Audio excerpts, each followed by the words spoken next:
अस्सलामुअलैकुम everyone, welcome back to my channel.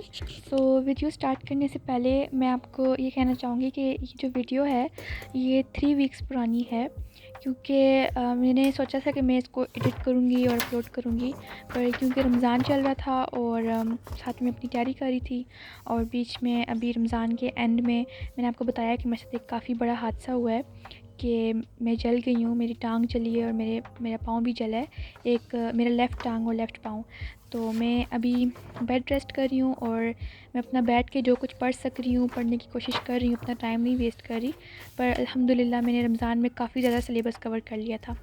अभी जो आपने ये पेज देखा है जो मैंने पकड़ा हुआ था, इसमें मैंने अपना सारा सिलेबस लिखा था कि मैंने क्या क्या कवर करना है। केमिस्ट्री के 8 चैप्टर्स, बायो के 9 चैप्टर्स, फिज़िक्स के 9 चैप्टर्स।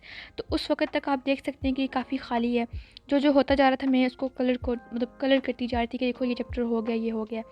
तो ये तो 3 वीक्स पुरानी है, तो मैंने 2 वीक्स के अंदर माशाल्लाह काफ़ी ज़्यादा सिलेबस कवर कर लिया था। तो अभी मेरा मेरी, अगर आप लोगों को सच कहूँ तो मेरी 90% तैयारी है। सब कुछ आता है तकरीबन, बस रिवाइज़ करना है, क्योंकि पूरा साल पड़ा है। तो जो चीज़ें रह भी जाती हैं तो वो इतना मसला नहीं है, क्योंकि एग्ज़ाम से एक दिन पहले भी बंदा रिवाइज़ करता ही है ना। तो सब कुछ रिवाइज़ ही करना होता है, ये तो नहीं कि इंसान अभी बैठ के या पढ़ना या याद करना शुरू करे। तो आज जो है मैंने सोचा कि उस दिन मैंने सोचा कि मैं जो है बायो का चैप्टर नंबर 9 कवर करती हूँ। इसके जो आखिरी 4-5 टॉपिक्स हैं वो हमें टीचर नहीं पढ़ा सके, टाइम की कमी थी, और वो बिल्कुल नहीं पढ़ा सके। और बस फिर हमें प्री बोर्ड एग्ज़ाम्स हो गए, और ये चैप्टर हमारे प्री बोर्ड के एग्ज़ाम्स में नहीं आया था, और हमें अभी जो है हमें फ्री कर दिया।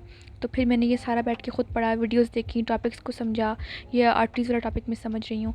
तो मैं बेसिकली जो है सोच रही थी कि मैं वीडियो बनाऊँ, इसको जल्दी से एडिट करूँ, अपलोड करूँ, क्योंकि मुझे काफ़ी ज़्यादा कमेंट्स आ रहे हैं रोज़ाना। रोज़ाना बहुत सारे बच्चे मुझे कमेंट्स कर रहे हैं, मुझसे बातें करना चाह रहे हैं, और मुझे बहुत ज़्यादा मोटिवेट और सपोर्ट कर रहे हैं, और मेरे लिए बहुत अच्छी दुआएं लिख रहे हैं। मुझे बहुत ज़्यादा खुशी हो रही है। मैं आप सब लोगों का बहुत ज़्यादा शुक्रिया अदा करना चाहती हूँ, और आप लोग यकीन माने मैं सबके लिए दुआ भी करती हूँ कि अल्लाह आप सब लोगों को कामयाब करे, और हम सबको और हम सब के लिए आसानी पैदा करे इस दफ़ा, इंशाल्लाह आमीन।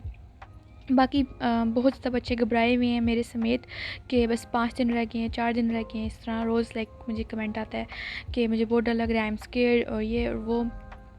तो मैं आप लोगों से यही कहना चाहूँगी कि देखें, हमें जनवरी से पता है कि 17 मई को हमारा पेपर होना है। जनवरी को जो है ना, फेडरल बोर्ड ने अनाउंस कर दिया था कि 17 मई से हमारा पेपर होगा। तो उसी वक्त मैंने सोच लिया था कि मैंने अपने आप को मेंटली प्रिपेयर कर लेना है। इसमें कोई इतनी सरप्राइजिंग बात नहीं है कि हम परेशान हुए हैं, मतलब इस चीज़ से हम भाग नहीं सकते। हमें इस स्टेज में से गुजरना है, हमें पेपर्स देने हैं कुछ भी करके, चाहे हमें जितनी भी बुरे लगते हों। तो बस परेशान नहीं होना, यही सोचना है कि 3 घंटे की बात होती है, बस जाना होता है, बैठना होता है, आपका पेपर मिलता है, आपने लिखना होता है अच्छे से, और बस सबमिट करा के घर आ जाना होता है, और अगले पेपर की तैयारी करनी होती है। और सिर्फ 16 डेज़ की बात है और हमारे पेपर ख़त्म हो जाएंगे। उसके बाद फिर हम खूब सारा एंजॉय करेंगे, और मैंने तो काफ़ी ज़्यादा प्लान्स बनाए हुए हैं अपने पेपर्स के बाद के। पर अभी तो पेपर्स आने वाले हैं तो उसकी बात कर लेते हैं। तो बहुत सारे बच्चे मुझसे पूछ रहे हैं कि मॉडल पेपर्स का क्या करना है वगैरह वगैरह। तो अगर मैं आपको सच कहूँ तो आपने कुछ बच्चे इस तरीके से पूछ रहे हैं कि क्या वो कम्प्लीटली मॉडल पेपर पर डिपेंड करें या फिर मॉडल पेपर को भी देखें। तो मैं आपको ये कहना चाहूँगी कि देखें, अब मुझे पता है कि बायोलॉजी के 9 चैप्टर्स हैं टोटल, ठीक है। मैंने चैप्टर 1 पढ़ा, 2 पढ़ा, 3 पढ़ा, 4, तब 5, 6, 7, 8, 9 सारे पढ़े। मैंने कंसेप्ट क्लियर किए, जितने भी टॉपिक्स हैं, माइटोसिस, मियोसिस, सब कुछ मुझे आता है। मीन्स कि अगर कोई कंसेप्चुअल क्वेश्चन आ जाए तो शायद मैं उसका आंसर कर पाऊँ, बेशक ज़ाहिर सी बात है, कंसेप्ट क्लियर है तो। अब जो मॉडल पेपर हैं वो टोटल 3 सेट्स हैं। 3 सेट्स काफ़ी ज़्यादा होते हैं। अगर होता ना कि एक सेट होता तो चलो हम कहते कि अब इसको ना छोड़ें। 3 सेट्स हैं। तो मैंने बायो के जो है मॉडल पेपर रीड किए हुए हैं, पर मैं आज के कल दोबारा बैठ के आराम से अपना अपना सॉल्यूशन खोलूँगी, इसका सॉल्यूशन खोलूँगी और दोबारा से सारों को रीड करूँगी और समझने की कोशिश करूँगी कि किस तरीके से उन्होंने आंसर को लिखा हुआ है, कितना बड़ा आंसर है, कितना छोटा आंसर है, किस तरीके से रिप्रेजेंट किया हुआ है आंसर को। और आप लोगों को भी यही सजेस्ट करूँगी कि आप लोग प्लीज़ मॉडल पेपर को इग्नोर ना करें, और ना ही कम्प्लीटली उस पे डिपेंड करें। ये भी ना कहें कि बस मॉडल पेपर आएगा और मैं मॉडल पेपर याद करके जा रही हूँ, बस मेरे अच्छे मार्क्स आ जाएंगे, और ना यही कहें कि मॉडल पेपर करूँ कि ना करूँ। तो बस आप लोगों को अगर सिंपली कहूँ, ये करें कि आप लोग सबसे पहले तो अपने ऊपर बिलीव करें कि आपको आता है, आप कर सकते हैं। आपने पूरा साल कुछ ना कुछ तो पढ़ा है, मतलब ज़ाहिर सी बात है अपने आप को डीमोटिवेट, मतलब मैं ये कहना चाह रही हूँ कि अपने आप को डीमोटिवेट ना करें, यानी हिम्मत ना हारें और अपने अपने मतलब साबित कदम रहें और अपने अंदर हौसला रखें, बर्दाश्त रखें और अल्लाह के साथ मतलब पूरी उम्मीद रखें अल्लाह के ऊपर। अल्लाह आपकी ज़रूर मदद करेगा और मेरी भी। और क्योंकि ये फ़र्स्ट टाइम एसएलओ है तो इंशाल्लाह मतलब इतना मुश्किल नहीं होगा, ईज़ी होगा। यानी हमारे टॉपिक्स में से ही क्वेश्चंस पूछे होंगे, ऐसा नहीं कि कहीं और से उड़ के आएँगे। तो अपनी बस मैं आप लोगों से यही कहना चाहूँगी कि परेशान मत हों और ये मुश्किल वक़्त है, थोड़ा-सा गुज़र जाएगा इंशाल्लाह। बाकी आप लोग मुझे भी दुआओं में याद रखें क्योंकि मुझे अभी चलने में बहुत ज़्यादा तकलीफ़ है। मैं प्रॉपर्ली चल नहीं पाती हूँ क्योंकि मेरी फुल लेग जल गई है साइड से। तो मैं अपना जो नी है वो स्ट्रेट नहीं कर सकती हूँ। तो मेरे लिए काफ़ी मुश्किल है। 5 दिन हैं, दुआ करें कि मैं वॉक करने के काबिल हो जाऊँ ताकि मैं इसको मतलब जाके एग्ज़ाम दे पाऊँ। इंशाल्लाह हो जाएगा सब कुछ। और जैसा कि आप देख सकते हैं कि मैं बायो पढ़ रही हूँ, मैं क्या कर रही हूँ कि टॉपिक्स को अच्छे से कंसेप्ट क्लियर करके, रीड करके, समझ के फिर जो भी मेरे ज़हन में आ रहा है मैं उसको नोटबुक पे लिख रही हूँ।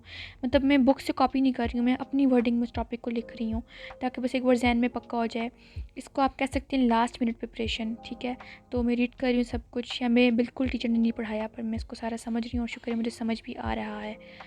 बाकी ये 3 वीक्स पुरानी वीडियो है और अब तो मेरा बायो का अल्हम्दुलिल्लाह सारा सिलेबस कवर हो गया है।